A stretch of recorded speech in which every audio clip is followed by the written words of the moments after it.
पुंडलिकवरदा हरी विठ्ठल श्री ज्ञानदेव तुकाराम पंढरीनाथ भगवान की जय।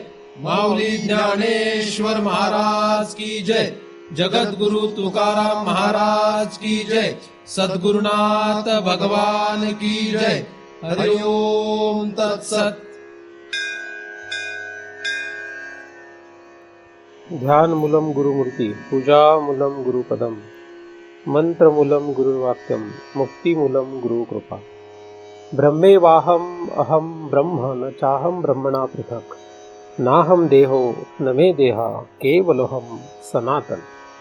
या ठिकाणी आपण सर्वजण नेहमीप्रमाणे दृग्दृश्य विवेक या ग्रंथाचा अभ्यास करण्यासाठी एकत्रित जमलेलो आहोत। 31व्या श्लोकाचा आपण अभ्यास करीत आहोत। भिद्यते हृदय ग्रंथी छिद्यन्ते सर्व संशया, क्षीयन्ते चास्य कर्माणि तस्मिन् दृष्टे परावरे। असा हा श्लोक आहे। त्या परावर ब्रह्माचं दर्शन झाल्याने किंवा ज्ञान झाल्याने सर्व कर्मांचा क्षय होतो, सर्व संशयांचा नाश होतो आणि हृदय ग्रंथीचा सुद्धा नाश होतो। असा हा अभ्यास या श्लोकामध्ये आहे। त्यातील कर्माचा क्षय कसा होतो याचा आपण विचार केलेला आहे। सर्व संशयाचा नाश कसा होतो याचाही आपण विचार केलेला आहे। सर्व संशयामध्ये सर्वात श्रेष्ठ संशय जो आहे तो भगवंताविषयी आहे आणि तो संशय नष्ट होणं ही अत्यंत गरजेची गोष्ट आहे।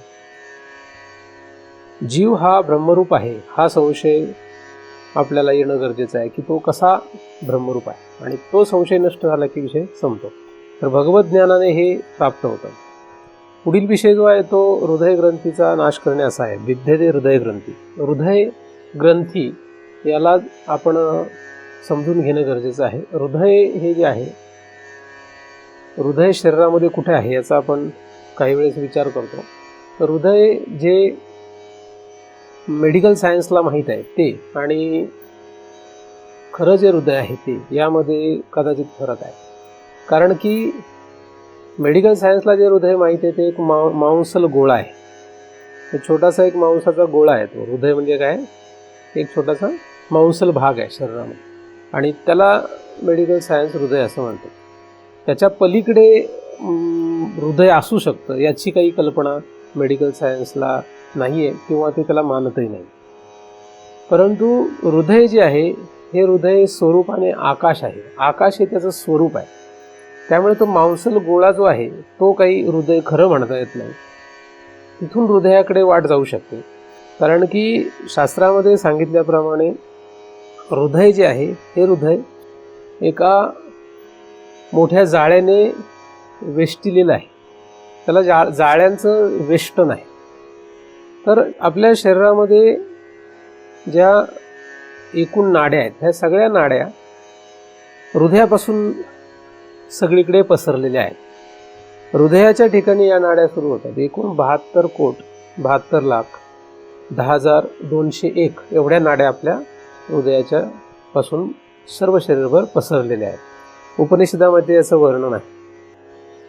म्हणजे एकूण एवढ्या नाड्या ज्या आहेत या नाड्यापैकी कितीतरी नाड्या तशा असूनही आपल्याला नसल्यासारख्याच आहेत। तर या नाड्यांपासून जे आतमध्ये आकाश आहे, या नाड्यांमधून आतमध्ये गेल्यानंतर जे आकाश आहे त्या आकाशाला हृदय असं खरं तर म्हणतात। म्हणून या नाड्यांमधून आतमध्ये प्रवेश करणं हे फार अवघड आहे। मग त्यामध्ये सुषुम्ना नाडी, इडा पिंगळा नाडी असं योगमार्गामध्ये त्याचं वर्णन येतं। तर ही जी या ज्या नाड्या आहेत या नाड्यांच्याद्वारे योगी आपापल्या समाधीमध्ये आत जाण्याचा प्रयत्न करतात आणि एका शांत ठिकाणी ते स्थिर पण होतात। त्या ठिकाणी त्यांना वेगळे अनुभव पण येतात। योग्याला ते शक्य होतं कारण त्याच्याकडे मोठी संपत्ती असते। यम नियम इत्यादी संपत्तीच्या द्वारे तो पुढे पुढे जाऊ शकतो। परंतु साधारण माणसाला याची कल्पना येणं अशक्य आहे। तिथपर्यंत जाणं हा तर फार लांबचा विषय आहे। कारण संपत्ती असेल तरच आपल्याला कुठेतरी प्रवास करता येतो। तसं या हृदयामध्ये प्रवास करायचा असेल तर आपल्याकडे काहीतरी संपत्ती पाहिजे, तर ती संपत्ती घेऊन आपण त्या हृदयाकडे प्रवास करू शकतो. हृदयाचा प्रवास ही काही सोपी गोष्ट आहे. ज्यांना बाह्य जगतामध्ये रममाण होण्याची इच्छा असते किंवा जे बाह्य जगतामध्ये कळत नकळतपणे रममाण असतात, असे लोक हृदयापर्यंत जाऊ शकत नाही. जीव जो आहे तो या हृदयात राहतो. जीव हा हृदयस्थानामध्ये राहतो. हा जो जीव आहे हा खरा मूळचा आत्मा आहे. आणि हा आत्मा जो आहे हा आत्मा खरा परमात्मा आहे. म्हणजे आत्मा ब्रह्मरूप आहे, म्हणजेच जीव ब्रह्मरूप आहे. जीव ब्रह्मैक्य हाच वेदांताचा प्रमुख सिद्धांत आहे. तर हा जो जीव आहे ज्याला आपल्याला ब्रह्मरूप करायचा आहे, तो जीव हृदयस्थानी असल्यामुळे आपल्याला हृदयस्थानाला किंमत देता येते. किंवा जीवाशिवाय आपल्या शरीरामध्ये महत्त्वाची प्रिय अशी कुठलीही गोष्ट कोणाकडेच नाही. प्रत्येकाला जीव अतिशय प्रिय आहे. प्रत्येकाला स्वतःचा जीव अतिशय प्रिय आहे. आणि या जीवापेक्षा इतर जे काही प्रिय वाटतं हा फक्त काही काळापुरताचा विषय असतो, तो कायम राहत नाही. आपल्याला आपल्या स्वतःच्या जीवापेक्षा इतर अनेक गोष्टी प्रिय वाटतात, पण हा जीवाचा जो खरा प्रियतेचा विषय आहे तो आपण जर पाहिला तर आपल्याला असं लक्षात येईल की जीवा व्यतिरिक्त जे काही तो जीव स्वीकारतो हे सगळं त्या जीवाच्या प्रियतेसाठी आहे. आपल्याला जगामध्ये जे काही प्रिय वाटतं हे त्या त्या वस्तूंसाठी, त्या त्या व्यक्तीसाठी, त्या त्या क्रियेसाठी किंवा इतर कशाहीसाठी ते प्रिय होत नाही, तर ते आपल्या जीवासाठी खरं तर प्रिय होत असते. म्हणजे आपल्या जीवाला जर त्या वस्तूंपासून, पदार्थांपासून, व्यक्तींपासून त्रास झाला, त्या विचारांपासून किंवा कशाहीपासून त्रास झाला, तर तो जीव आज नाही तर उद्या कधीतरी त्यापासून दूर जाण्याचा प्रयत्न करतो. प्रत्येक वेळेस त्याला शक्य होईल असं होत नाही, पण तो मात्र प्रयत्न करायला सुरुवात करतो. तर जीवाला जे काही प्रिय आहे ते फक्त स्वतःसाठी प्रिय आहे, दुसऱ्यासाठी किंवा त्या व्यक्ती किंवा वस्तूसाठी ते प्रिय होत नाही. आणि हा विषय बृहदारण्यक उपनिषदामध्ये याज्ञवल्क्य मुनी आणि त्यांची पत्नी मैत्रेयी यांच्या संवादामध्ये आलेला आहे. फक्त त्या ठिकाणी जीव या शब्दाच्या ऐवजी आत्मा असा शब्द घेतला. पण आपण आपल्याला इथे आत्ताच्या विषयाला धरून समजण्यासाठी जीव असं घेतोय, कारण की जीव आणि आत्मा मुळात खरं तर एकच आहे. तर जीव जो आहे हा जीव आपल्या शरीरामध्ये कुठे आहे, तर तो हृदयात आहे. पण तो कुठे राहू शकतो, तो कुठेही राहू शकतो. तो विशेष रूपाने हृदयात राहतो, पण सामान्य रूपाने तो सर्वत्र राहतो. त्याचं विशेष रूप जे आहे ते हृदयात, पण त्याचं सामान्य रूप जे आहे ते कुठेही राहतं. हा एक भाग. तो सर्वत्र, सर्व शरीरामध्ये, नसनसामध्ये तो जीव राहतो. म्हणजे आपल्या नखामध्ये सुद्धा, आपल्या केसांमध्ये सुद्धा, आपल्या हातापायामध्ये, आपल्या सर्व शरीरभर तो जीव सामान्य रूपाने राहतो आणि विशेष रूपाने तो हृदयात राहतो. असं ह्या जीवाचं दोन ठिकाणचं राहणं आहे. आता तिसरी एक त्याची अवस्था आहे, ती म्हणजे पुन्हा तो विशेष होतो. तो विशेष जेव्हा होतो तेव्हा तो ना आतमध्ये असलेला विशेष राहतो, ना शरीरभर असलेला सामान्य राहतो, तर त्यापेक्षा भलतंच तो विशेष काहीतरी होतो. म्हणजे जर तो अंतःकरणावरल्या वृत्तींशी चिटकून राहील तो त्या वृत्तीनुरूप होतो. म्हणजे तो दयाळू किंवा मग प्रेमळ किंवा विचित्र, वाईट किंवा पापी किंवा पुण्यवान, सुखी दुःखी इत्यादी तो काहीही होतो. ज्याच्याशी तो लिप्त होतो तद्रूप तो होतो. शरीराशी तो एकरूप झाला की तो शरीर रूप होतो.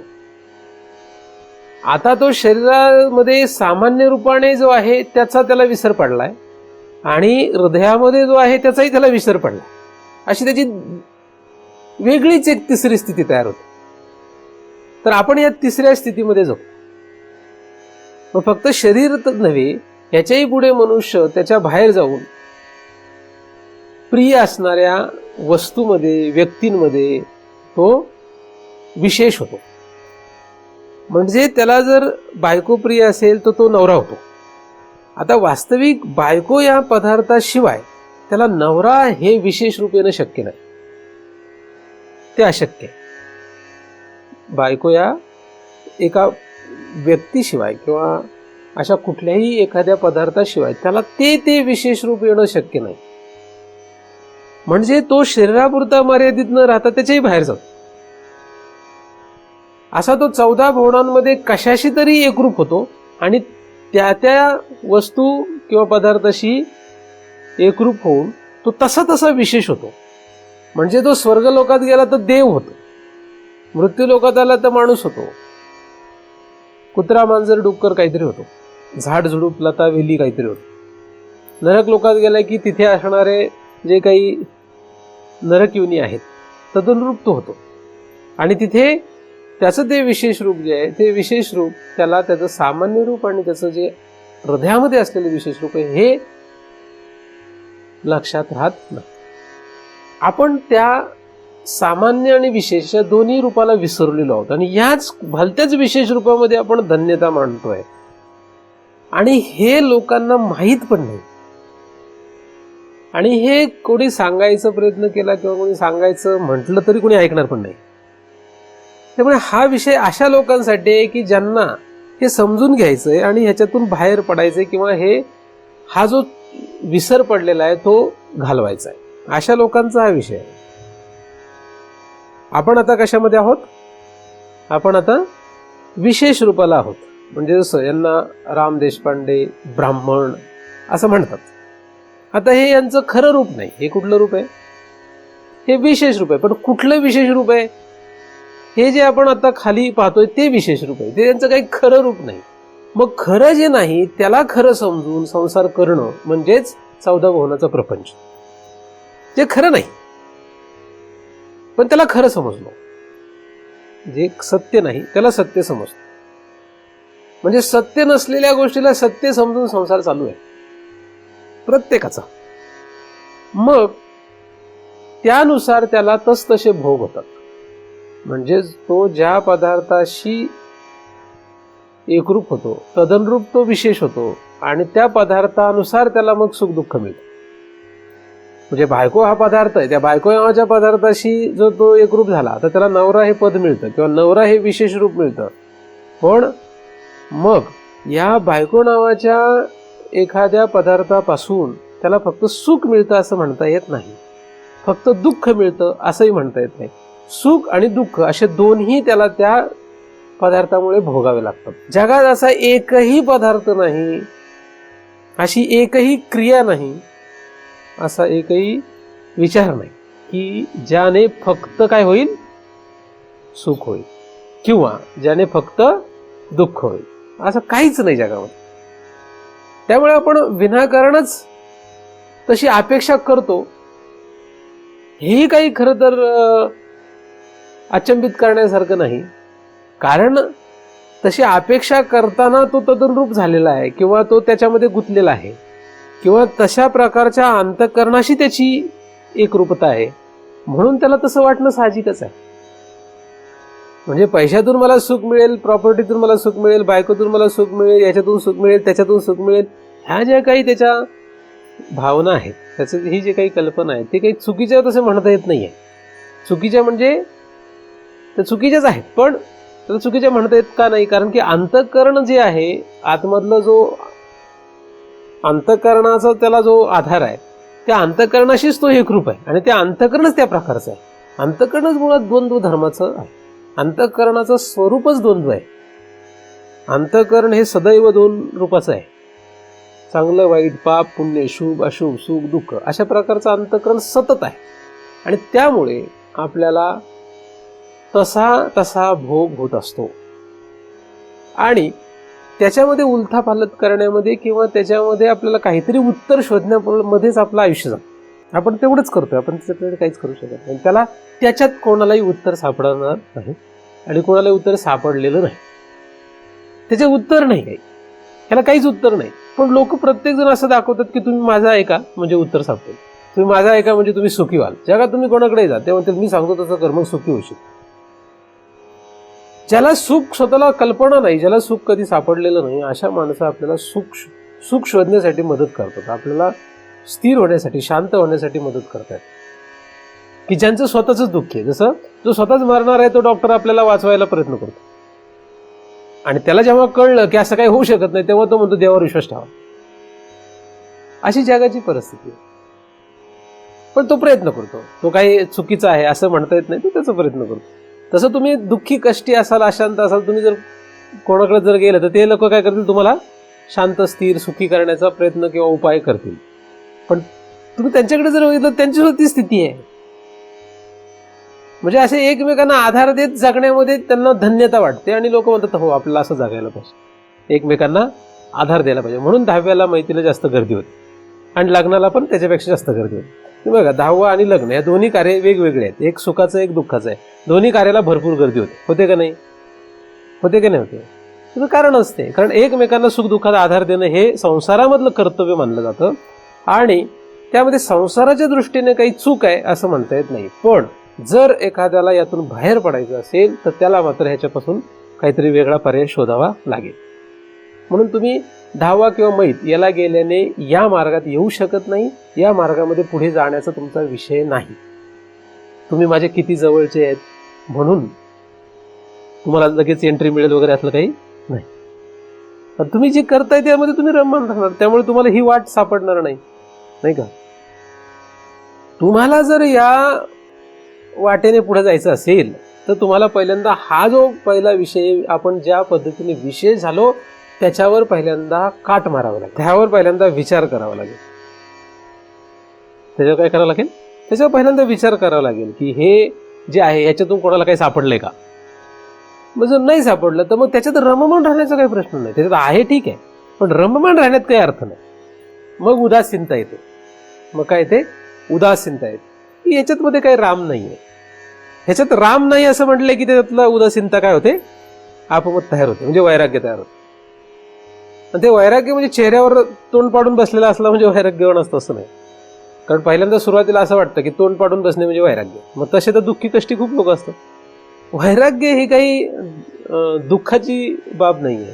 वैराग्याने सुख तयार होतं, वैराग्याचा परिणाम सुख असतं. विराग हा सुख निर्माण करणारी गोष्ट आहे. विराग हा चेहरा मलिन किंवा म्लान करणारी गोष्ट नाहीये. पण सुरुवातीला व्यावहारिक उदासीनता म्हणजे वैराग्य असं काही काही लोकांना वाटतं, तो एक प्रकारचा भ्रमच आहे. तर जीवाने अशा प्रकारे 3 प्रकारचं रूप धारण केलेलं आहे. असा तो मायावी आहे. कोण? जीव. तो मायावी आहे. त्याचं आधीचं खरं स्वरूप मायावी आहे. तो काय आहे? मायावी आहे. आता मायावी ही उपाधी जी आहे, मायावी ही उपाधी ईश्वराला देतात. माया या उपाधीने त्याला ईश्वर असं म्हणतात. पण तो जो माया उपाधिवान आहे तो ईश्वराचाच हा अंश आहे. त्यामुळे याला सुद्धा मायावी म्हणायला काही हरकत नाही. जरी तसं शास्त्रामध्ये नसलं तरी सुद्धा त्याला मायावी म्हणायला काही हरकत नाही. कारण महदाकाश, मठाकाश आणि घटाकाश अशी परिस्थिती आहे. महदाकाश म्हणजे त्या ब्रह्मासारखं आहे, मठाकाश म्हणजे ईश्वरासारखं आहे आणि घटाकाश म्हणजे जीवासारखं आहे. तर हा जो विशेष झालेला जीव आहे त्याचा आपल्याला काय करायचं आहे? निर्णय लावायचा. जीव राहतो कुठे? खरं त्याची जागा कुठे आहे? हृदय. त्याची जागा कुठे आहे? हृदय. पण हृदयात तो जरी राहत असला तरी तो हृदयात राहूनच सगळा प्रवास करतो. खाली तो प्रवास जो करतो तो हृदयापासून बाजूला जाऊन करत नाही. ही त्याची फार मोठी किमया आहे. हृदयात राहून तो सगळं करतो. हृदयातूनच तो सर्व शरीरभर पसरतो. सामान्य रूपाने तो हृदयापासूनच पुढे शरीरभर पसरत असतो आणि तो शरीरात राहूनच जगात पसरतो. म्हणजे तुम्ही इथे बसलेले, पण तुमचा जीव जर समजा पैशामध्ये किंवा मुलाबाळामध्ये असला तर आता तुम्ही इथेच आहे खरे. म्हणजे तुमचं विशेष रूपाने तुम्ही हृदयात आहात, सामान्य रूपाने तुम्ही शरीरात आहात, पण तरी वेगळ्या एका विशेष रूपाने तुम्ही कुठे गेलेत? पैशामध्ये किंवा मुलाबाळामध्ये कुठेतरी तिथे जाऊन बसलेले आहात. आता दिसताना लोकांना असं दिसतंय तुम्ही इथे आहात, पण तो असा फसवेगिरी करणार आहे. तो काय? तो फसवतो सगळ्यांना. फसवणं हे त्याचं कामच आहे. म्हणून हे ओळखावं लागतं आणि याच्यातून बाहेर पडण्याचा विचार करावा लागतो. तर या ठिकाणी विद्यते हृदय ग्रंथी हा जो विषय सांगण्यात आलेला आहे तो ह्या जीवाशी संबंधित आहे. तर हृदय हा शब्द जो आहे तो हृदय म्हणजे काय? ज्या ठिकाणी हा जीव खरं त्याचं राहण्याचं ठिकाण, जीवाचं खरं राहण्याचं ठिकाण आहे हृदय. आणि रोज सुषुप्तीमध्ये तो कुठे जातो? त्यावेळेस मात्र तो खालचे 2 रूप जे आहेत ते काय करतो? नष्ट करतो. नष्ट करतो म्हणण्यापेक्षा ते त्याला लीन करून घेतो. लीन करतो त्याला. उन्हाळ्यामध्ये जसे माळरानावर सगळं गवत लीन झाल्यासारखं वाटतं, पण बीज रूपाने ते राहतं, तसं सुषुप्तीमध्ये तो जीव हृदयामध्ये जाऊन स्थिर होतो. म्हणून तो स्थूल शरीरामध्ये आणि स्थूल शरीराच्या बाहेर नसतो असं नाही, तो बीज रूपाने आहे. तर त्यातल्या त्यात स्थूल शरीर जे आहे त्या स्थूल शरीरामध्ये तो सामान्य रूपाने खरं तर राहतोच. तो स्थूल शरीरामध्ये सुद्धा सामान्य रूपाने राहतोच, पण तरी सुद्धा त्याचं ते सामान्य रूप नसल्यासारखंच असतं सुषुप्तीमध्ये. म्हणजे सुषुप्तीमध्ये तो जीव खरा हृदयात जातो, पण सामान्य रूपाने शरीरभर राहतोच. मग जो हृदयात जातो सुषुप्तीमध्ये, तो बाहेर जो विशेष झाला होता तो तिकडे माघारी सरतो. पण माघारी जाताना त्याला इकडचं काही घेऊन जाता येत नाही. म्हणजे हृदयामध्ये जाताना, सुषुप्तीमध्ये हृदयामध्ये जात असताना इकडचं त्याला जे विशेष रूप आहे ते सोडावं लागतं. म्हणजे मी नवरा आहे सोडावं लागतं, मी पापी आहे सोडावं लागतं, मी चांगला आहे सोडावं लागतं. स्थूल सूक्ष्म शरीर त्याच्यापेक्षा बाहेर जे काही आहे ह्याला धरून तो जो विशेष झाला ते सगळं सोडल्याशिवाय त्याला सुषुप्तीत जाता येत नाही. ते सोडूनच जातो. पण स्थूल शरीरापर्यंत त्याचं जे सामान्य रूप आहे ते त्याला सोडायची गरज नाही पडत. म्हणजे सुषुप्ती अवस्थेमध्ये त्याचं विशेष रूप जे नष्ट होतं ते कुठलं नष्ट होतं? हे नष्ट होतं. नष्ट होतं म्हणण्यापेक्षा काय आहे, ते बीज रूपाने राहतं. ते काय होतं? बीज रूपाने तसं राहतं. मग सुषुप्तीतून तो जेव्हा बाहेर परत येतो स्वप्नामध्ये किंवा जागृतीमध्ये, पुन्हा ते कपडे परिधान करून येतो. पुन्हा तो विशेष भाव जो आहे तो त्याने ठेवलेला असतो, तो फक्त घेतो परत येतो. म्हणजे आज मी हे कपडे घातलेले आहेत, समजा मी आता रात्री झोपलो तर झोपताना समजा मी हे कपडे बदलले. आता उद्या जेव्हा मला परत चिंतन सांगायला जायचं तेव्हा मी पुन्हा हे कपडे परिधान करणार आणि पुन्हा महाराज दिसणार. तसं तो जेव्हा आत जातो तेव्हा आतून बाहेर आल्यानंतर पुन्हा तेच धारण करून येतो. जसे मी रोज हीच कपडे नाही घालत, वेगवेगळे कपडे घालतो, पण महाराजाचीच घालतो, हे जसं आहे तसं तो जेव्हा बाहेर येतो तेव्हा वेगवेगळे भाव धरून येतो, कारण त्याचं अंतःकरणाचे भाव तसे बदलतात. म्हणून कालचा नवरा जो आहे तो आज नसतो, कालचा नवरा आज नसतो, त्याच्यात काही बदल असतात. पण ते बदल जे असतात त्याच्या अंतःकरणानुसार असतात, त्याच्या संस्कारानुसार असतात. त्याला बरेच मध्ये काही गोष्टी आहेत, जसं वेगवेगळे कपडे आपण परिधान करावे तसं तो वेगवेगळ्या गोष्टी घेतो. पण मूळचं जसं महाराज तसेच राहतात, महाराज आहेच, तसं तो नवरा राहतोच. पण त्याचं जे काही आचरण आहे, त्याचं जे काही क्रिया आहेत, ह्या सगळ्या फरकाने दिसतात. असो, जीव हा हृदयामध्ये राहतो. हृदय हे त्याचं निवासस्थान आहे. या हृदयामध्ये त्याला कायमचं राहता येणं शक्य नाही. कसं? त्याला कायमचं राहता येणं शक्य नाही. तो काही काळ तिथे राहतो, काही तास राहतो. योग मार्गाने प्रयत्न केला तर हजारो वर्ष राहतो. योग मार्गाने प्रयत्न केला तर हजारो वर्ष त्याचं शरीर हे सुद्धा पडणार नाही. कारण सामान्य रूपाने हे शरीर सुटलेलं नसतं, सामान्य रूपाने तो शरीरात असतोच. अन्न पाण्याविना हजारो वर्ष तो राहू शकतो हृदयामध्ये. पण तो अवघड विषय. साधारण मनुष्य सुषुप्तीमध्ये काही तास राहतो. सुषुप्तीतून खाली आला की एक स्वप्नात येतो किंवा जागृत येतो, आणि जागृतीत आला की पुन्हा जैसे ते असते. स्वप्नात आले की स्वप्नातला प्रपंच, आणि जागृतीत आला की जागृतला प्रपंच. जागृतीतले पदार्थ स्वप्नातल्या पदार्थासारखे नाहीत, स्वप्नातले पदार्थ जागृतीतल्या पदार्थासारखे नाहीत. त्यांच्यामध्ये फरक आहे. म्हणून ते फरक असल्यामुळे तसतसे व्यवहार होतात. स्वप्नामध्ये पदार्थांची जी स्थिती आहे ती जागृतीतल्या पदार्थांच्या स्थितीसारखी नाही. जागृतीतले पदार्थ जे ते बराच काळ स्थिर वाटतात, वास्तविक नसतात. ते प्रत्येक क्षणाला त्यांच्यात बदलच होत असतो. आणि प्रत्येक पदार्थ हा उत्पत्ती, स्थिती आणि प्रलयवान असतो. स्वप्नातलाही तसंच असतो. फक्त स्वप्नातल्या पदार्थांची उत्पत्ती, स्थिती, प्रलय आणि जागृतीतल्या पदार्थांची उत्पत्ती, स्थिती, प्रलय यामध्ये फरक आहे. हा जीव त्यांच्यामध्ये विशेष रूपाने नांदतो आणि ह्या सगळ्या 14 भुवनाच्या प्रपंचाला तो प्राप्त होतो. आता आपला प्रश्न आहे की आपल्याला ह्याच्यातून बाहेर पडायचं का? जर ह्याच्यातून बाहेर पडायचं असेल तर ती गाठ शोधली पाहिजे की कुठं ती गाठ आहे, म्हणजे कसं झालं हे, किंवा काय झालं नक्की काय झालं ते त्याला शोधावं लागेल आपल्याला. तर जीवाची 3 जी अवस्था आहेत, या 3ही अवस्थेमध्ये आपण 3ऱ्या अवस्थेवर हे तर आपल्याला माहित आहे, हे आपल्याला लक्षात आलंय.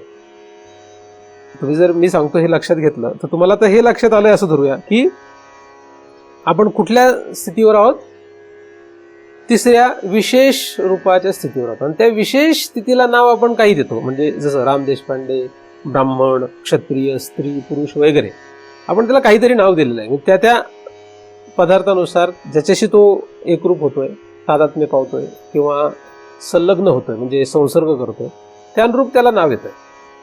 पण ते सगळे त्याचं एकच वर्गात येतं, विशेष. तो विशेष आहे. मग आता आपण तिथे आहोत तर तिथून प्रवास करावा लागेल आपल्याला, तिथून प्रवास करावा लागेल. मग तिथून प्रवास कुठे करणार? तिथून प्रवास कुठे करणार तर तिथून प्रवास पुन्हा त्याच्या मूळ स्वरूपापर्यंत करावा लागेल. त्याचं मूळ स्वरूप कुठे आहे? हृदयात आहे. म्हणजे हृदयापर्यंत जावं लागेल. मग हृदयात जायचं तर कसं जायचं? हृदयात जायचं तर सुषुप्तीत तर सहजच जातो, पण त्याचा काही उपयोग होत नाहीये. त्याचा काही उपयोग होत नाही. म्हणजे सहज जाऊन तिथं उपयोग तर झाला पाहिजे, काहीतरी त्याचा उपयोग झाला तर फायदा आहे, उपयोग नाही झाला तर फायदा काय? हृदयापर्यंत जाऊन जर त्याला ती हृदयामध्ये असलेल्या विशेष रूपाची प्राप्ती झाली किंवा तद्रूप तो झाला आणि तसं त्याच्या लक्षात राहिलं जागृतीमध्ये सुद्धा, तर चांगलं आहे. पण तसं होत नाहीये. तसं होत नाही म्हणजे काय? आपल्याला त्याच्यावर काहीतरी वेगळा पर्याय शोधावा लागेल. तर जागृत स्थितीमध्ये आपल्याला त्याच्यावर शोध घेतला पाहिजे, त्याचा शोध घेतला पाहिजे किंवा त्याचा आपल्याला अभ्यास करायला पाहिजे. शास्त्रामध्ये इथे सांगितल्याप्रमाणे परमात्मा किंवा भगवंत किंवा परावर ब्रह्म ज्ञात झालं म्हणजे हे होणार आहे. त्याचं उत्तर त्यांनी दिलेलं आहे की परावर ब्रह्म जे आहे ते दृष्ट झालं म्हणजे हे होणार आहे. कोणाला दृष्ट झालं तर ते त्या जीवाला दृष्ट झालं तर होणार आहे. त्या जीवाला ते काय झालं पाहिजे? दृष्ट झालं पाहिजे. म्हणजे हृदयामध्ये असलेला जीव जो आहे त्याने त्याचं मूळ स्वरूप लक्षात घेतलं पाहिजे. कारण जीवाचं मूळ स्वरूप परावर ब्रह्म आहे. कोणाचं? जीवाचं मूळ स्वरूप परावर ब्रह्म आहे. म्हणजे त्या जीवाने त्या परावर ब्रह्माला दृष्ट करायला पाहिजे. इतर कोणी करून जमणार नाही. पण मग जीवाने करायला पाहिजे म्हटल्यानंतर मग कुणी करायला पाहिजे प्रश्न तो. कारण जीवाचे 3 रूप आहेत. त्यातला जो विशेष, खाली जो विशेष रूपाने या प्रपंचामध्ये गुंतलेला आहे तो कधीच या परावर ब्रह्माचं दर्शन घेऊ शकत नाही. इतका तो लोभी आहे. इकडे लोभ आहे त्याला. याच्यात ह्या संसारामध्ये तो दृष्ट त्याला काय होतंय? सगळं संसार दृष्ट होतोय. म्हणजे संसारामध्ये तो इतका लोभी आहे की त्याला ते ज्ञान होणं अशक्य आहे. म्हणून राम देशपांडेला कधीही ज्ञान होऊ शकत नाही. स्त्रीला, पुरुषाला, ब्राह्मणाला, क्षत्रियाला, वैश्याला, शूद्राला कोणालाही हे ज्ञान कधीही होऊ शकत नाही, कारण त्यांचा तो अधिकार नाही. जीवाचं जे हे विशेष रूप आहे त्याला ते ज्ञान होत नाही. मग सामान्य रूपाने शरीरात असणारा जो आहे त्याला ते ज्ञान होतं का? नाही. तो एक फक्त सत्ता मात्र आहे. तो या भानगडीत पडत नाही. तो फक्त सत्ता मात्र आहे. म्हणजे शरीराला पूर्ण ती शक्ती तो सहज प्रदान करीत राहतो सगळ्या प्रकारची, चालायची, बोलायची, खायची, प्यायची, पचवायची इत्यादी जे काही शरीराला लागतं ह्याची सहज शक्ती त्याच्याकडून मिळते, सहज चेतना त्याच्यापासून मिळते. नखशिखांत जो व्यापलेला आहे त्याच्याकडून या विशेष रूपाने जगणाऱ्या जीवाला ही शक्ती सहज मिळते. ती सहज आहे, तो झोपला तरी मिळते, त्याला जागा असला तरी मिळते, झोपला तरी मिळते. सुषुप्तीत राहो का जागृतीत राहो का स्वप्नात राहो, ती चेतना सहज सहज त्याला प्राप्त होते, सहज त्याला त्या शक्तीवर जगता येतं. त्याचं झोपणं, जागणं, उठणं, काम करणं, न करणं इत्यादी जे काही आहे हे सगळं त्या चेतनेवर आहे. त्याच्या सत्तेशिवाय, त्या सामान्य रूपाने असणाऱ्या जीवाच्या सत्तेशिवाय हे काहीच चालत नाही, काही चालणार पण नाही. म्हणजे माझं बोलणं, तुमचं ऐकणं, माझं बसणं, तुमचं इथे बसणं, तुमचं जाणं येणं, खाणं पिणं इत्यादी जे काही आपल्याला आहे, चांगलं वाईट जे काही सगळं त्याच्या सत्तेवर चालतं आणि तो त्याच्यामध्ये अजिबात गुंतत नाही, तो त्याच्यापासून परे सदैव राहतो. त्यामुळे तो काही ह्या भानगडीतही पडणार नाही, तो काही ह्या भानगडीतही पडत नाही की आपल्याला ज्ञात करून घ्यायचंय किंवा नाही घ्यायचं. आणि हा विशेष रूपाने खाली जो जगतो त्यालाही काही घेणं देणं, त्याला संसाराशी घेणं देणं, त्याला कोणाशी घेणं देणं, त्याला संसाराशी घेणं देणं. मग राहतो फक्त तिसरा एकच, तो म्हणजे हृदयातला जीव. म्हणून या हृदयातल्या जीवाला आपल्याला ते ज्ञान करून देणं गरजेचं आहे. हृदयामध्ये जो जीव आहे त्याला ते ज्ञान करून देणं गरजेचं आहे. म्हणून हा हृदयाचा व्यवहार आहे. कोणाचा व्यवहार आहे? हृदय लागतं याला. ह्याला काय लागतंय? हा हृदयाचा व्यवहार आहे. कुठला व्यवहार आहे हा? हृदयाचा व्यवहार आहे. म्हणजे हृदयस्थ असणाऱ्या जीवाचा हा विषय आहे. पण तुम्ही जिथपर्यंत हृदयस्थ असणाऱ्या जीवाला घेऊन येत नाही तिथपर्यंत तुमचा काही विषय नाही. जिथपर्यंत तुम्ही हृदयस्थ असणाऱ्या जीवाला घेऊन येत नाही तिथपर्यंत हा काही तुमचा विषय नाही. मग तो कुठं आहे? तो हृदयामध्ये आहे. म्हणजे हृदयाची आपल्याला काय झाली पाहिजे? ओळख करून घेणं गरजेचं आहे. मग ती कशी होईल, काय होईल? हाच मोठा खरा अभ्यास आहे. तुम्ही हृदयापर्यंत योग मार्गाने पोहोचू शकता, मी तुम्हाला आधी सांगितलं आहे. पण त्याचे काही तोटे आहेत. त्यातला महत्वाचा तोटा असा आहे की हृदयामध्ये तो जेव्हा जातो तेव्हा तो त्या ठिकाणी सालोसाल राहू शकतो, हजारो वर्ष राहू शकतो. पण जेव्हा तो खाली येतो तेव्हा खाली आल्यानंतर पुन्हा त्याची जैसे ती स्थिती होते. पण तो जगामध्ये सर्वश्रेष्ठ ठरतो, खूप श्रेष्ठ ठरतो. पण तो पुन्हा जगामध्ये तशा पद्धतीने राहतो. पण त्याला तेच बोलता येतं जे ज्ञानाला बोलता येतं. मग तशा पद्धतीने प्रवास न करता आणि संसारामध्ये जागृत स्थितीमध्ये त्या जीवाला आपण लक्षात घेणं हे आपली साधना आहे, किंवा हे आपलं काय साधन आहे, हे आपल्याला करणं गरजेचं आहे. कुठल्या तरी प्रकारे कुठल्या तरी पद्धतीने आपल्याला तो जीव जो हृदयामध्ये आहे तो लक्षात घेणं गरजेचं. आपण व्यवहार जो करतो हा 3 ठिकाणांहून करतो. एक स्थूल शरीराने करतो, एक मनापासून करतो आणि एक हृदयापासून करतो. जगामध्ये आपण 3 प्रकारे व्यवहार करतो. एक शरीराने, स्थूल शरीराने, एक सूक्ष्म शरीर म्हणजे मनाने, आणि एक म्हणजे हृदयाने. हृदयाने जेव्हा व्यवहार करतो तेव्हा तिथे जीव असतो, तिथे खरं जीव असतो. पण जेव्हा तो हृदयाने व्यवहार करतो तेव्हा बाहेर विशेष असलेला जीव जो आहे तो त्याच्यावर आरूढ होतो. त्यामुळे जरी तो जीवापासून, आतल्या जीवापासून व्यवहार होत असला तरी सुद्धा बाहेरच्या जीवाने त्याच्यावर काय केलेलं असतं? ताबा मिळवलेला असतो. उदाहरणार्थ, आईचा जीव लेकरामध्ये असतो. आता आईचा जीव लेकरामध्ये जेव्हा असतो तेव्हा आईचं हृदय खरं तर त्या लेकराशी व्यवहार करत असते, हे आपल्याला माहित आहे. म्हणजे आई मुलाशी कशापासून व्यवहार करते? हृदयापासून व्यवहार करते. पण हृदयापासून जरी ती व्यवहार करत असली तरी सुद्धा बाहेरचा जो विशेष जीव आहे तो त्याच्यावर काय होत असतो? ताबा मिळत असतो. आणि म्हणून त्यामध्ये खरा त्या जीवापासूनचा व्यवहार होत नाही. आता साधू संत जे आहेत, साधू संत म्हणजे पुन्हा माऊली आपण त्यांना म्हणतो. माऊली म्हणजे साधू संत. तर माऊली म्हणजे ती आई, त्यांना सुद्धा आई का म्हणतात? त्याचं कारण असं आहे की त्यांच्या हृदयापासून असणाऱ्या व्यवहारामध्ये, जगाशी त्यांचा जो हृदयापासूनचा व्यवहार आहे त्याच्यामध्ये बाह्य हा जो विशेष जीव आहे तो आरूढ होत नाही, तो त्याच्यावर ताबा मिळवत नाही. हा त्यातला फरक. तशी स्थिती, तसं साधुत्व येणं हे फार अवघड आहे. तशी संत स्थिती येणं अवघड आहे. हे काही सोपं आणि काही सहज कोणालाही उपलब्ध होणारी गोष्ट नाही. तर व्यवहारामध्ये हृदय जरी कोणापर्यंत जात आहे असं आपल्याला वाटत असलं तरी वास्तविक तो जो बाहेरचा विशेष जीव आहे तो त्याच्यावर ताबा धरीत असतो. आपला अनेक ठिकाणी जीव गुंततो आणि तो हृदयापासून असतो. म्हणजे हृदयाला पीळ बसतो. त्याने काय होतं, त्याला पीळ बसतो. कायम नाही, कधी कधी. काय होतं, कधी कधी, तो काही वेळ, काही क्षण. तर त्यावेळेस तो हृदयातला जीव आलेला असतो. त्या हृदयातल्या जीवाचं खरं अस्तित्व असतं, पण त्याच्यावर ताबा कोणाचा असतो, ह्या विशेष जीवाचा त्याच्यावर ताबा असतो. तो विशेष जीवाचा ताबा सुटला, निघाला की काही फरक पडत नाही, मग त्याचं भलं आहे. पण तसं होणं संसारामध्ये अशक्य आहे, फार अवघड आहे.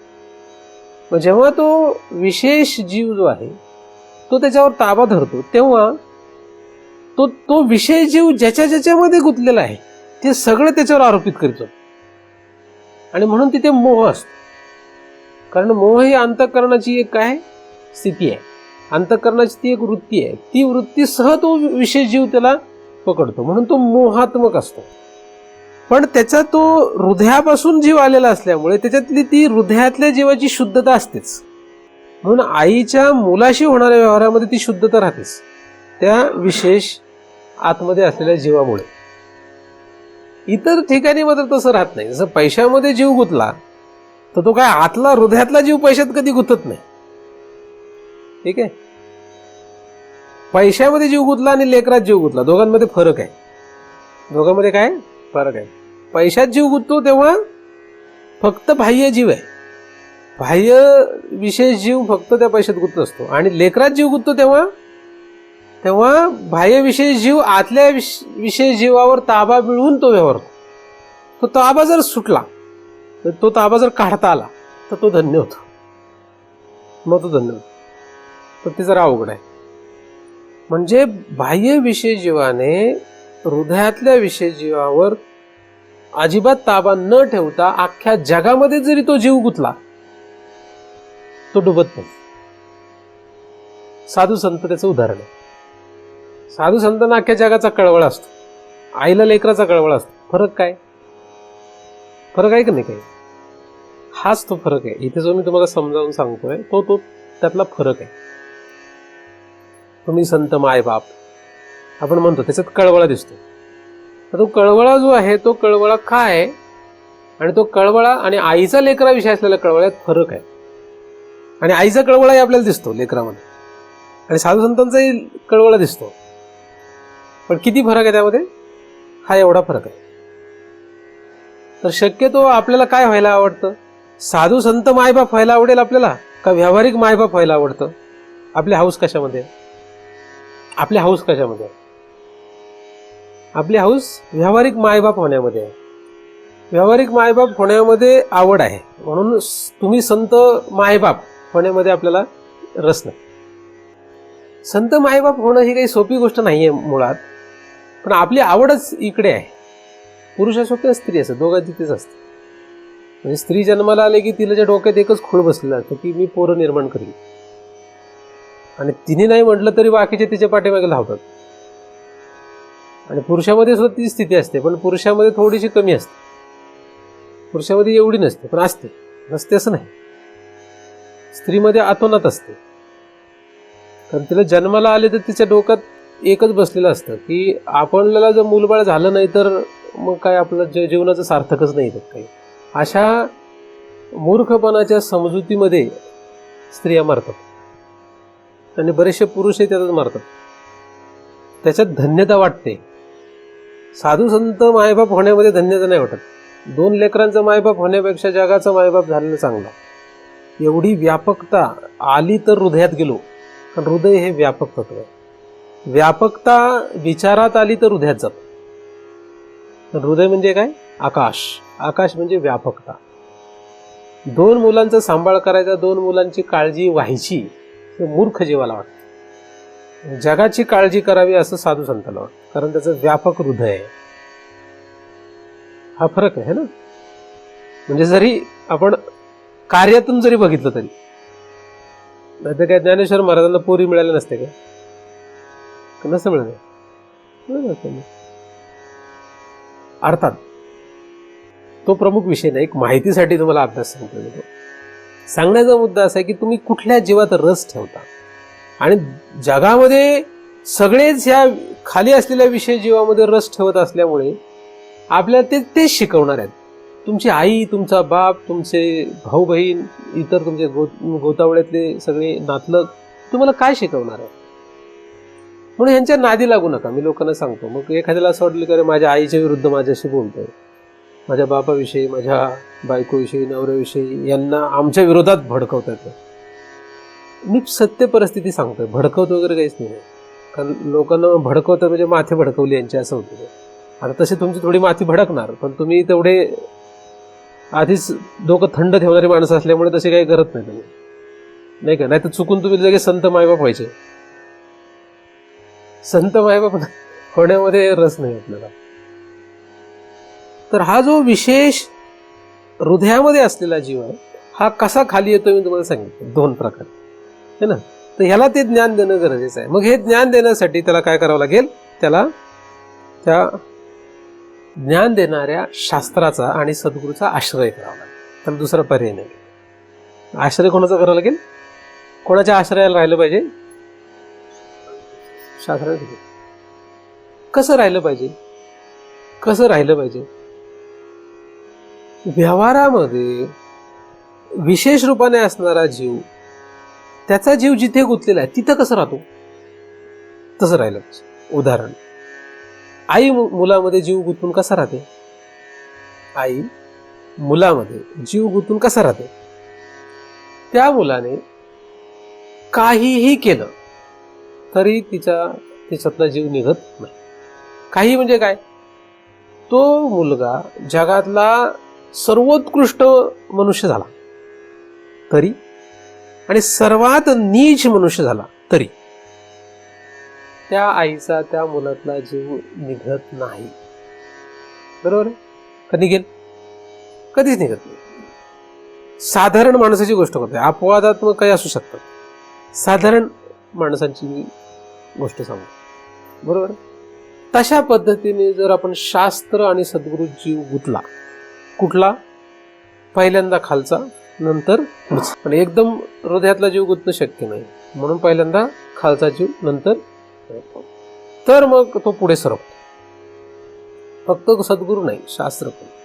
पहिल्यांदा शास्त्र, मग सद्गुरू, असा जीव गुंतला. तर मग दुसरं उदाहरण, लेकराच्या ऐवजी दुसरं उदाहरण, बायकोमध्ये एखाद्या माणसाचा जीव गुंतला तर कसा गुंततो? कसा? तिने काहीही करो, काहीही म्हणजे काहीही, तो तिला मरेपर्यंत सोडित नाही. का सोडतो? किती तिच्यापासून यातना हो का काही हो, तो सोडत नाही. जर जीव गुंतलेला असेल तर. एखाद्याचा नसेल गुंतला तर तो म्हणतो जाऊ दे, तुला जे करायचं ते कर. मग तो फारकत करू शकतो. पण जीव गुंतलेला नसेल तर तो फारकत करूच शकत नाही. मग आता आजच्या काळामध्ये जर फारकतीचे प्रमाण जास्त आहे, तुम्ही म्हणाल मग त्यांचा जीव गुंतलेला नाही का? ते मूर्ख वर्गातले लोक आहेत. मूर्ख वर्ग जास्त आहे. ते वेगळ्या कारणाने, वेगळ्या मोहात गुंतलेले. ते काही साधू संत वगैरे झाले नाही. वर्ग वेगळा आहे तो. तुलना कशाची करून जमत नाही. जसं वारकरी झाल्यावर गळ्यात तुळशीमाळ घातली आणि एखाद्याने स्टाईल म्हणून गळ्यात तुळशीमाळ घातली, तर दोघांना सारखी वारकरी नसतात. ते काही लोक त्यांना आवडतं म्हणून घालतात. त्यांना काही ते वारकऱ्याचं महत्व असतं किंवा म्हणून माळ घालत नाही गळ्यात. व्रत म्हणून घालत नाही, ते देखावा म्हणून घालतात. देखावा म्हणून माळ घालणं जसं आहे आणि व्रत म्हणून माळ घालणं जसं, यात फरक आहे. असो, तर जीव जो आहे त्याला अशा पद्धतीने प्रवास करावा लागेल. तर जीव राहतो कुठे? खरा राहतो हृदयात. मग हृदय ग्रंथी कशी तयार झाली याचा आपल्याला विचार करावा. हृदय ग्रंथी म्हणजे गाठ, ग्रंथी म्हणजे काय? गाठ. गाठ तयार झाली. गाठ म्हणजे काय? बीज जे असतं, बीज, कुठलंही बीज जे असतं त्या बीजला गाठ म्हणतात. बीज म्हणजे काय? गाठ. कुठलंही बी जे असतं त्या बीची गाठ असते. म्हणून ग्रंथी म्हणजे गाठ म्हणजे बीज.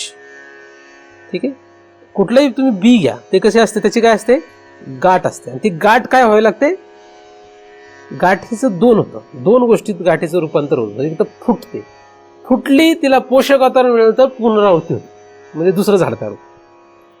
फुटली आणि तिला पोषक वातावरण नाही मिळालं तर त्याच्यातून झाड तयार नाही. उदाहरणार्थ शेंगदाणा आपण जर घेतला तर त्याला जर आपण पेरलं आणि पाणी घातलं, म्हणजे त्याला पोषक वातावरण दिलं, तर ते शेंगदाणा म्हणजे ती गाठ फुटते.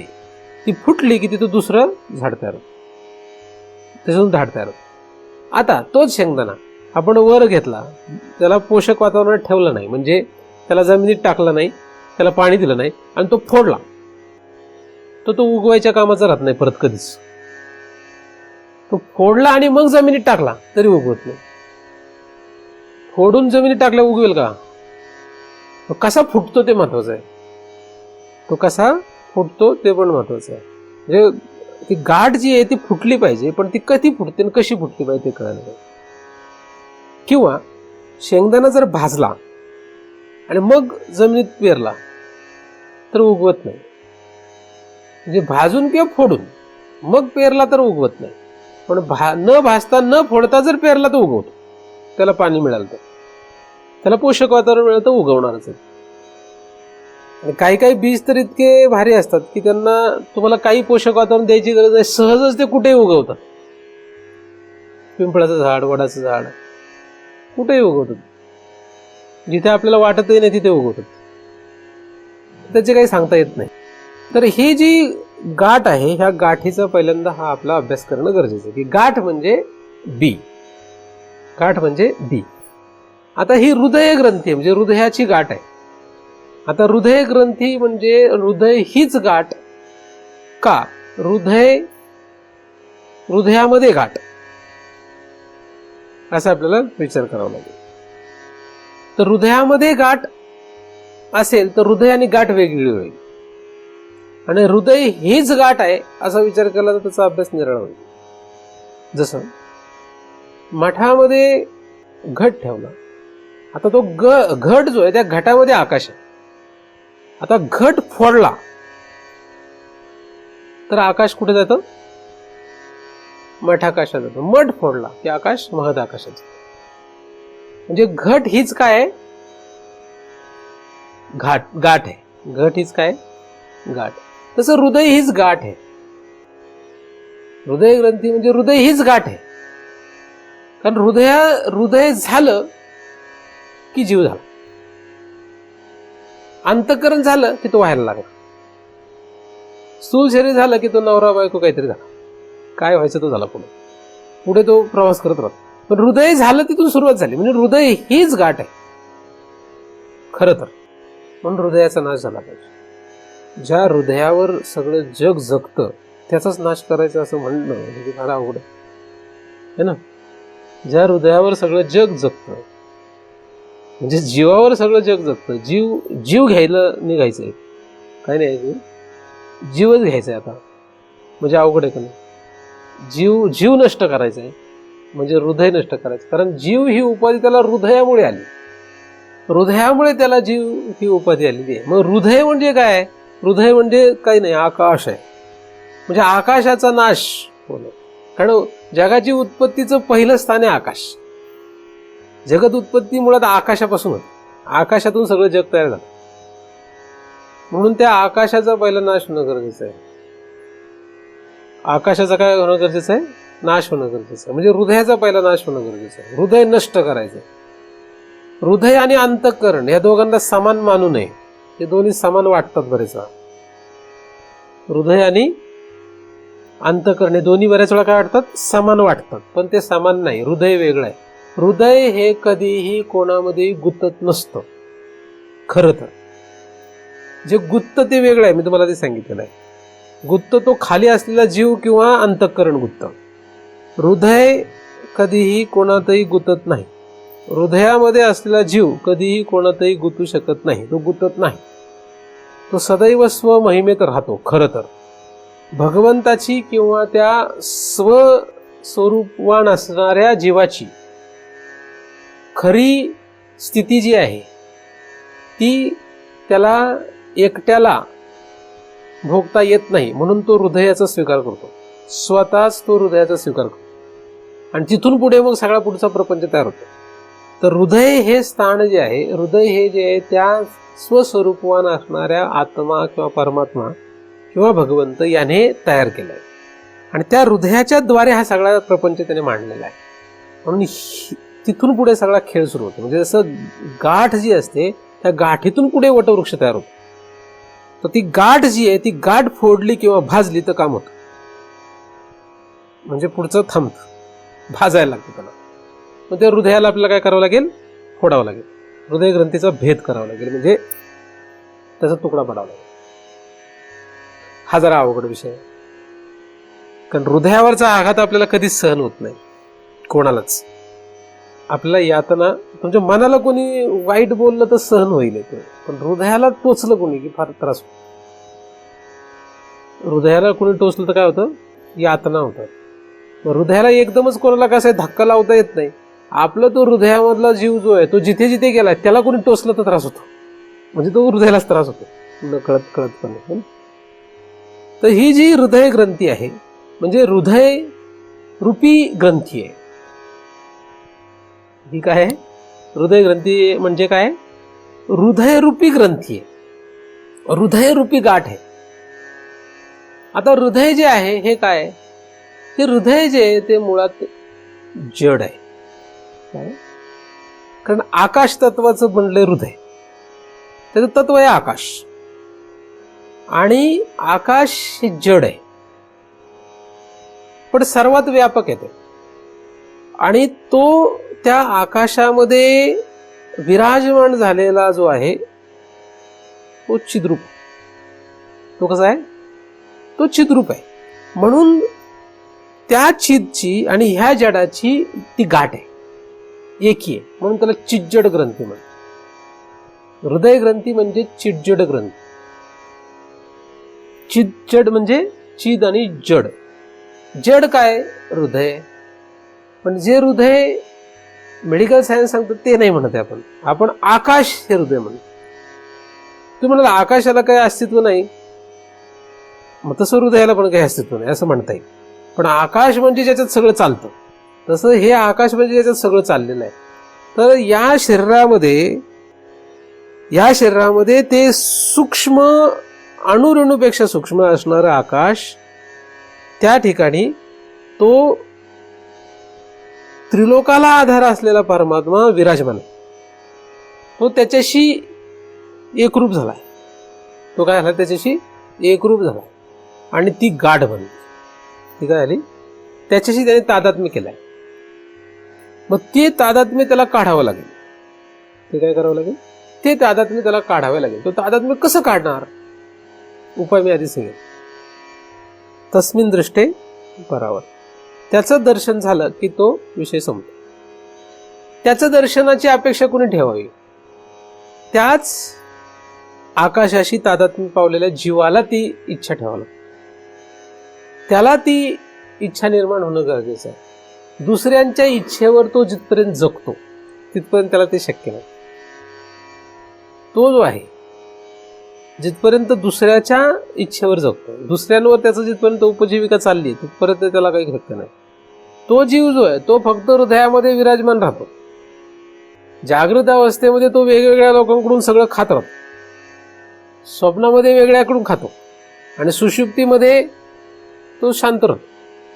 जागृत, स्वप्न, सुषुप्ती या तिन्ही अवस्थांमध्ये तो विराजमान असलेला जीव कशाकडून तरी काहीतरी खात राहतो सहज, आणि त्याला ते तसं एकदम काही खाता येत नाही म्हणून तो वेगळ्या रूपाने खातो. काय करतो? तो वेगळं रूप धारण करून तो ते खात राहतो. जेवढं काही तो वेगवेगळं होतो ते रूप धारण करून तो खातो. तो जातो कोणाला? ते सगळं त्यालाच जातं.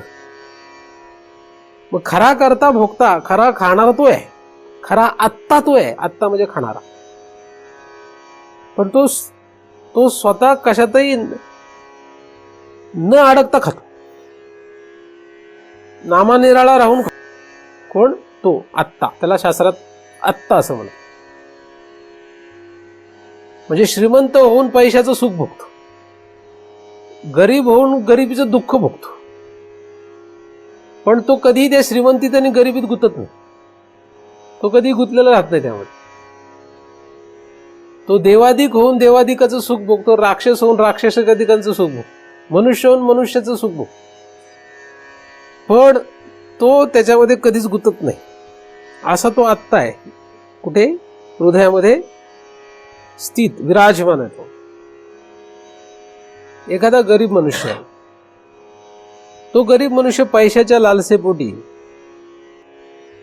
काहीही काम करू लागला तर त्याची ती लालसा एक वेळ अशी इतकी वाढते की त्याला लक्षातच राहत नाही की आपण काय करतो. म्हणजे तो इतका लोभी होतो पैशामध्ये की त्या लोभाच्या पोटी तो काय करतोय आणि काय करत नाही त्याला कळतच नाही. म्हणजे मुळात तो तसंच असतो का? त्या लोभापोटी पैशाच्या त्याला सुचत नाही काय करतो आणि काय नाही करत. म्हणजे त्या पैशाच्या लोभापोटी जसं तो आई बापाचाही विचार करत नाही हे आपल्याला व्यवहारात दिसतं. मुळात तो तसा असतो का? पण तो लोभ जो आहे म्हणजे कुठली तरी उपाधी आहे, कुठली तरी गोष्ट आहे की ज्याच्यामुळे तो ते करतोय. तो पैशाचा लोभ त्याला सुरुवातीला तेवढा नसतो, नंतर वाढत करतो की त्याला विसर पडतो सगळ्याच, आणि तो पैशाच्या लोभापोटी काहीही करतो. काहीही करतो म्हणजे कसलंही रूप घेतो. म्हणजे तो एकदम रौद्र रूप पण धारण करतो. म्हणजे पैशासाठी आईबापाचा सुद्धा खून करतो, भावाचा सुद्धा खून करतो, कारण तो तेवढा भयानक रूप धारण करतो पैशासाठी.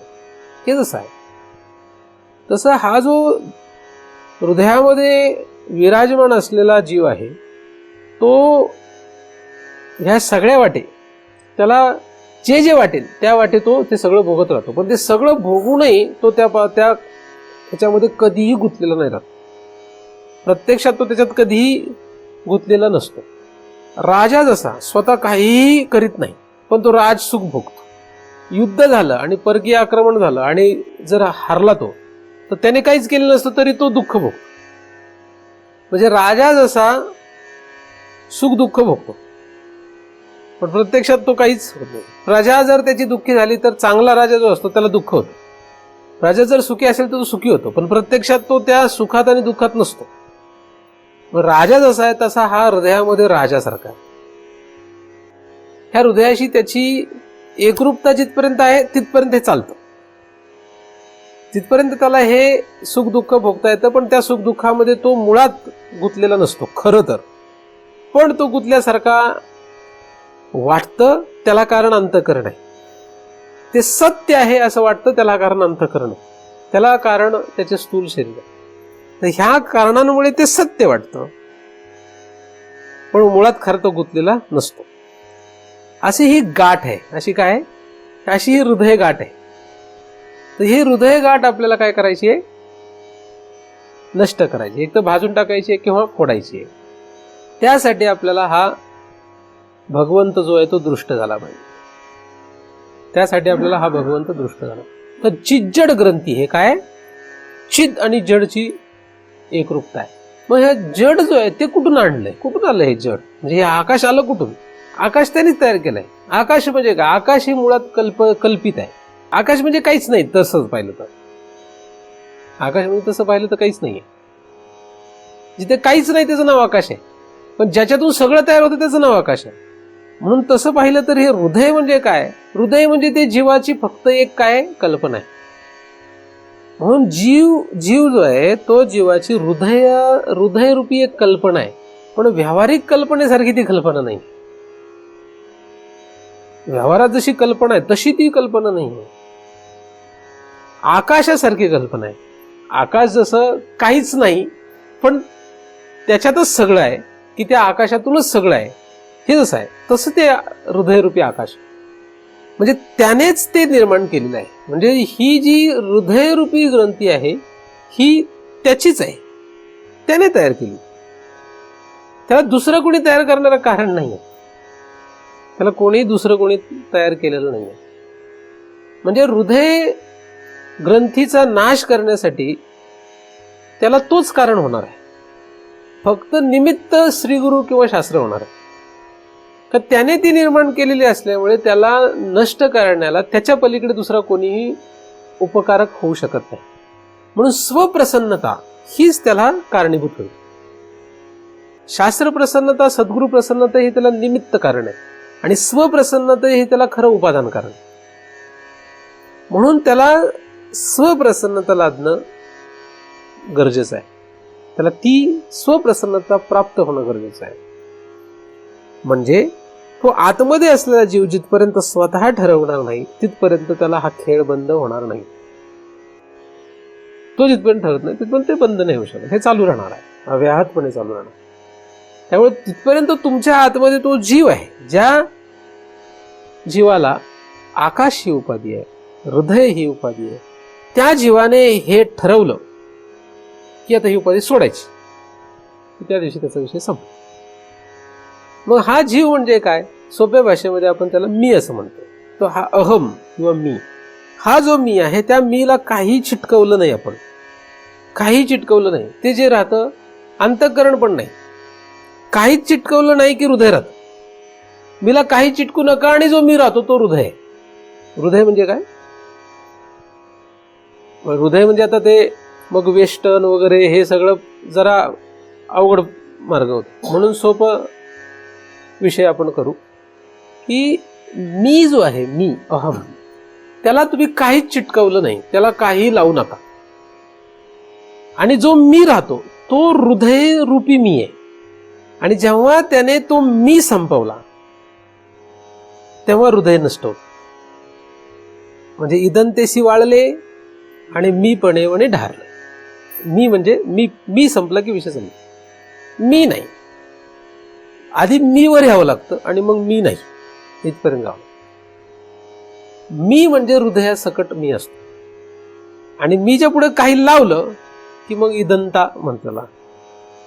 इदंताचा भाव आहे त्याचा. मग म्हणजे त्याला मी व्यतिरिक्त काही चिकटलं की तो इदम या भागामध्ये येतो. आणि इदम काढलं की अहम या भावावर येतो. आणि तो अहम काढला की त्याचं हृदय नष्ट होतं. म्हणजे त्याची ग्रंथी किंवा गाठ नष्ट होते. आणि त्यासाठी कारण कोण होतो? तो स्वतः होतो. म्हणजे त्या परावर ब्रह्माचं दर्शन त्याला होतं. तर आपला प्रवास काय? आपला प्रवास जो आहे तो मीवर पोहोचण्याचा. मी म्हणजे काय? शरीराला मी न समजणे, शरीराच्या धर्मांना मी न समजणे, स्थूल आणि सूक्ष्म दोन्ही. हे ज्याला साध्य झालं, हे जितकं त्याला प्रखरपणे त्या मीला लक्षात आलं. कोणाला? मीला लक्षात आलं, बुद्धीला नाही. बुद्धिस्त अंतःकरण स्थित जो मी असतो तो निराळा, त्याला कळून उपयोग नाही. म्हणजे बुद्धीला मी वाटलं, बुद्धीला हे कळलं तर ते उपयोगाचं नाही. त्या मीला ते कळलं पाहिजे. कारण हा मी जो आहे तुम्हाला आधी सांगितलं तो सगळीकडे जातो. मी म्हणजे जीव. मी मागासपासून मी तुम्हाला जीव असं म्हणतोय, आता तुला मी असं शब्द वापरतो. तर हा जो मी आहे तो सर्वत्र जातो. त्यामुळे तो बुद्धीमध्ये सुद्धा तो जो मी आहे तो हे सगळं मान्य करतो. पण मग ते फसवणूक होते. कारण त्याच्या ते बुद्धीलाच फक्त कळतं. बुद्धी खेळते मग. त्यामुळे बुद्धीला बाजूला करून जो मी आहे, कारण बुद्धी हे अंतःकरणाचं संबंधित अवयव आहे, तर याला सुद्धा वजा करून जो मी आहे तो मी. आता तुम्ही म्हणाल हे सगळं अवघड आणि अतिशय सूक्ष्म होतं, मग हे कसं काय करणार? तर वेदांत म्हणूनच कोणी वेदांतात येत नाही. एक भाग त्याचा असा आहे. पण वास्तविक ह्याच्यात अवघड काही नाही. ह्याच्यामध्ये अवघड काही नाही. अवघड का वाटतं? कारण आपण जो मी संसारामध्ये रममाण आहे त्या मीला धरून राहतो, त्याला सोडित नाही आपण. त्याला सोडायचं नाही आपल्याला, आणि आपल्याला त्या मीवर जायचं, म्हणून ते अवघड. आणि सोडायचं नाही म्हणजे काय? तो तर जाणारच आहे. त्याच्यामध्ये धन्यता मानू नका. धन्यता त्यात मानणं हेच आपल्या नाशाला कारण आहे. धन्यता मानणं पहिल्यांदा सगळ्यात काय करावं लागेल? त्यात धन्यता मानू नका. हा प्रवास सुरू होईल. अपमत सहज. याच्यात धन्यता मांडली की मी पर्यंत जात नाही. तर अशा रीतीने हृदय ग्रंथी म्हणजे काय याचा आपण आत्ता विचार केला. कसं जायचं वगैरे त्याचा पण आपल्याला थोडाफार विचार करणं गरजेचं आहे. पण या ठिकाणी आत्ता आपण कशाचा विचार केलाय? हृदय ग्रंथी म्हणजे काय मुळात. आता हेच खाली येऊन जर बघितलं तर खालचं सगळं जडच आहे. मुळात जिथे हृदय जड आहे त्या हृदयापासून तयार झालेलं सगळं जडच असणार आहे. आकाशच जड आहे. आकाशच जड असल्यामुळे त्याच्यापासून निर्माण होणारी सगळी महाभूत जडच असणार, यात नवल काय. तसं हृदय जड असल्यामुळे अंतःकरण आणि स्थूल शरीर जड आहे, यात काही नवल नाही. जड म्हणजे काय? जे चिद नाही त्याला जड असं म्हणतात. म्हणजे काय? म्हणजे काय? म्हणजे म्हणजे म्हणजे काय? जड आणि चिदला फरक लक्षात घेतला पाहिजे, म्हणजे अडचण येत नाही. चित म्हणजे काय? चित म्हणजे ज्ञान स्वरूप, जाणीव हे ज्याचं स्वरूप आहे, म्हणजे जाण हे ज्याचं स्वरूप आहे. आणि मग ज्याला जाण नाही ते सगळं जड आहे. मग जाण कशाला नाही? ह्या शरीराला काही जाण नाहीये. जाण जी आहे ती मीची आहे.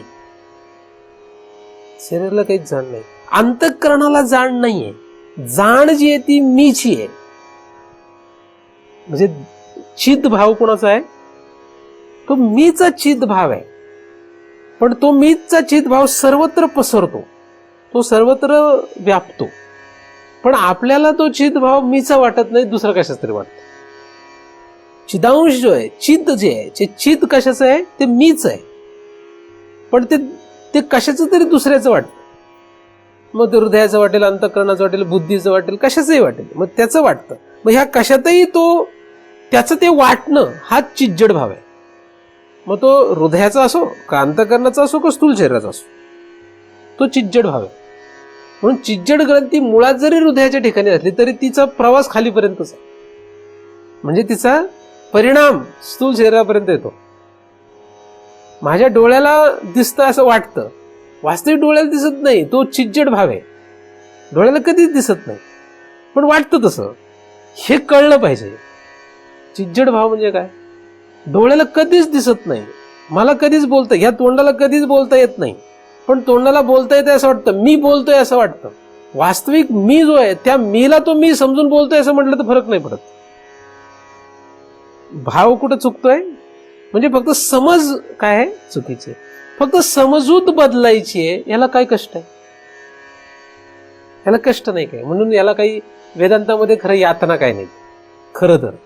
पण यातना कशामध्ये? यातना आपल्याला चुकीच्या गोष्टीमध्ये आपण गुंतलो याच्यात यातना आहे. बायकोत गुंतलं त्याच्यात जास्त यातना आहे. मी मध्ये गुंतल्यावर यातना नाहीये, पण आपल्याला मी मध्ये गुंतायचं म्हटल्यावर यातना व्हायला लागले. आता हे चुकीच झालं का नाही? पण ज्याच्यात यातना आहेत त्याच्यात यातना वाटत नाहीत, आणि ज्याच्यात यातना नाहीत त्याच्यात यातना वाटतात. बायकोपासून कधी यातना झाल्या नाहीत असं आहे का? आणि बायकोपासून मी तुम्हाला आधी सांगितलं फक्त यातना होत नाही. त्यामुळे मी तुम्हाला असं म्हणणार नाही की बायको हा कायम यातनादायक पदार्थ आहे, असं नाही म्हणत आहे. मी असं म्हटलेलं पण नाहीये. पण खरा चिद स्वरूप जो आहे तो मी आहे, आणि तो चिदरूप असणारा मी खरा सुख स्वरूप आहे. हे तर त्याचं अजून दुसरं लक्षण आहे. पण आता सध्या आपण चिज्जड भाव पाहतोय म्हणून मी तुम्हाला फक्त चिदचा भाव सांगतो.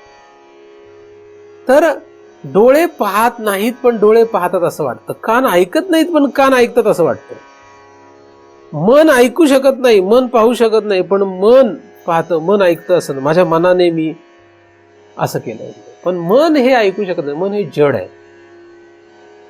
तर हा जो तादात्म्य भाव आहे तो नष्ट करणं गरजेचं आहे, आणि त्याला शास्त्र आणि सद्गुरूचा संपर्क असणं गरजेचं आहे. त्याशिवाय काही होत नाही.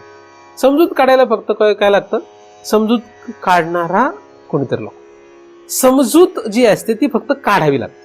म्हणून वेदांतामध्ये काही करावं नाही लागत खरं. मग करायला सांगतं ते काय?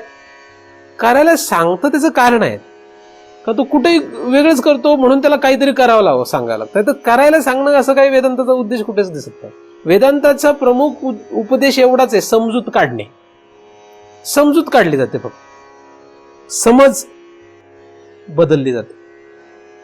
पण समज जिथपर्यंत बदलत नाही तिथपर्यंत त्याला मग करावं लागतं. कारण तुमची मी समजूत काढली आणि तुम्ही परत म्हटले माझी बायको तर मला खूप त्रास देईल, मग तुला सांगावं लागतं जा तीर्थयात्रा कर. आता त्याला काही तीर्थयात्रा करायला लावणं असं काही साधू संतांचं उपदेश आहे, काही उद्देश आहे असं म्हणता येत नाही. तो म्हणायला लागला, तो तसं म्हटला. तो म्हटलं मी फार पापी आहे, बरोबर नामस्मरण करू. तो म्हटलं मला आता काही स्थिर वाटत नाही, अस्थिर वाटतंय, अशांत वाटतंय, काय करावं? काही नाही, मग तू तीर्थयात्रा कर, तू पूजा पाठ कर, तू अमकं कर, तू तमकं कर. मग हे सगळं जे लागलं पाठीमागे, हे सगळं काय आहे? ह्या कारणाने लागलेलं आहे. वास्तविक वेदांतामध्ये आल्यानंतर तुमचा जर शास्त्र आणि सद्गुरू नितांत विश्वास असेल, किती विश्वास पाहिजे तुम्हाला मी आधीच सांगून ठेवलंय. इतका जर तुम्हाला शास्त्रावर आणि सद्गुरू विश्वास निर्माण झाला, शास्त्र म्हणजे वेदांत आणि सद्गुरू म्हणजे वेदांत म्हणजे श्रुती ब्रह्मनिष्ठ, यांच्यावर तेवढा आपला नितांत विश्वास असेल तर तुम्हाला तुमची समजूत काढण्यासाठी श्री गुरूंनी तोंड उघडायची गरज नाही. कशाची गरज नाही? तोंड न उघडता काम होत आहे. श्री गुरूने तोंड उघडायचं नाही, आपण कान उघडायचे नाहीत. आता काना वाचनाची भेटीची पण गरज नाही असं माझं म्हणणं.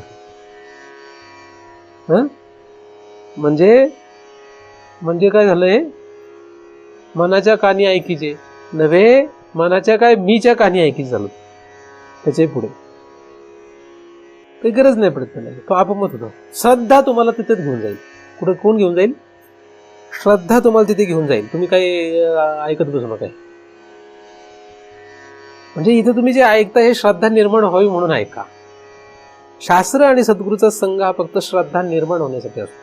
पण शास्त्र आणि सद्गुरूच्या संगतीत आल्यानंतर आपण त्यांचे दोष काढून दुसऱ्याच वाटेला निघून जातो. सगळेच जातील असं नाही, काही फारच हट्टी असतात ते राहतात. कारण आपल्याला शास्त्र आणि सद्गुरू दोष दिसतात, श्रद्धा निर्माण नाही होत. श्रद्धा निर्माण होण्यासाठी शास्त्र सद्गुरू आहे. आणि श्रद्धा निर्माण ज्या क्षणाला पूर्णतेला जाते तेव्हा तुम्हाला ज्ञान आपोआप होतं. तुम्हाला काहीच करायची गरज नाही. कुठलंही साधन करू नका. कुठल्याही साधनाविना तुम्हाला चिज्जड ग्रंथीचा नाश होईल. ठीक आहे. पण काय पाहिजे? आणि ती निर्माण होत नाही, हे सगळं होत नाही, मग तुम्हाला साधनं करायचे.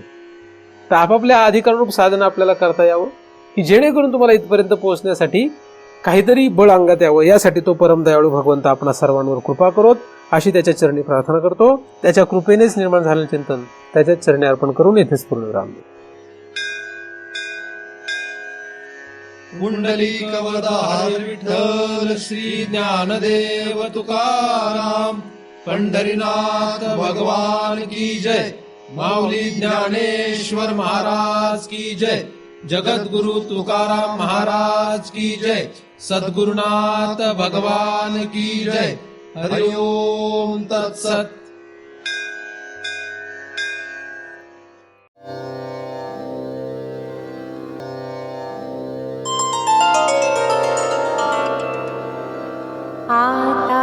विश्वात्मके देवे येणे वाक्यज्ञे तोषावे.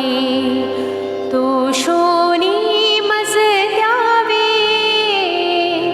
फसाय दान हे. जे खळांची व्यंकटी सांडो तया सत्कर्मी रते वाढो. भूता परस्परे पडो मैत्र जीवांचे. दुरितांचे तिमिर जावो विश्व स्वधर्म सूर्ये पाहो. जो जे वांछिल तो ते लाहो प्राणी जात. वर्षत सकळ मंगळी ईश्वर निष्ठांची मांदियाळी. अनवरत भूमंडळी भेटतो भूता. चला कल्पतरूंचे आरव चेतना चिंतामणीचे गाव. बोलते जे अर्णव पियुषा